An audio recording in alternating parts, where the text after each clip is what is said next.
కీరదోస జ్యూస్ కావాల్సినవి కీరదోస 1, పుదీనా కొద్దిగా, మంచినీళ్లు 3 కప్పులు, నిమ్మరసం 1 టేబుల్ స్పూన్, పంచదార 3 టేబుల్ స్పూన్లు, ఉప్పు తగినంత, నల్ల మిరియాలు 1/2 టీ స్పూన్.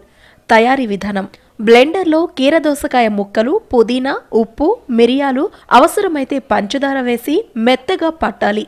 ఈ గుజ్జును సన్నటి స్ట్రైనర్లో వేసి ఒక గిన్నెలోకి వడకట్టాలి. వడకట్టేటప్పుడు స్పూన్తో గుజ్జును వత్తుతూ రసాన్ని వడకట్టాలి. ఇలా చేస్తే 1.5 కప్పుల కీరదోస రసం వస్తుంది.